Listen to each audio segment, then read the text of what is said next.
All right, here we are working in the greenhouse. I'm cleaning out all the weeds, and here's some celery that was out in the garden that is going to seed now. So I put it in here to let it go to seed and then collect the seeds. I've never done that before, so that because usually celery just doesn't go to seed for me. But we're gonna work with what's the garden is giving me this year. We've got lots of lettuce in here and cilantro that's basically been self-seeding itself and self-planting itself.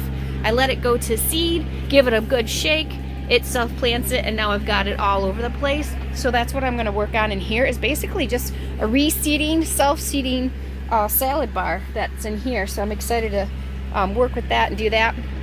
It's just it's a hoop house. It's not a greenhouse. It's not heated, but we'll leave it over winter and stuff like that.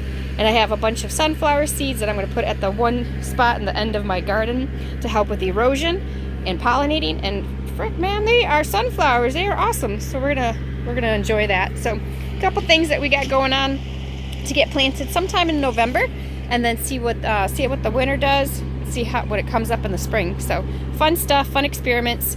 God is always giving food, right? It just doesn't stop. So this is awesome. All right, I'm starting to create the winter garden, which I'm hoping will turn into spring gardens. I'm actually planting my garden for next year now. But let's take a little look at what I got going on here that I planted a while ago. We got lots of lettuce. There's some black carrots, or they're purple carrots coming up. And there's some weeds. And then we've got the asparagus there, that's doing its thing. We've got some bronze fennel that I don't know what to do with, but it's cool looking. It's a good pollinator. So anyway, so I've been starting to collect all my winter garden stuff right here. I've got some smashed tomatoes, peppers, and some other things that I'm going to put in the ground and cover very lightly and let it automatically do its fermenting and sprout next year in the spring. I'm going to cover it with lots of leaves.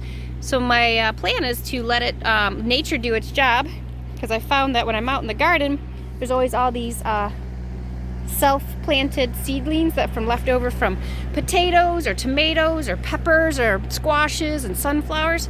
So why not just kind of coax it along a little bit, give it a little spot that I'm not going to till up, and then go ahead and cover it with lots of leaves, and then see what it pops up for me in the springtime tomorrow. So I'm kind of excited to try planting my garden, but in November. So here we go. All right, here we're getting ready for the end of the back end of the garden here, and it's end of October-ish.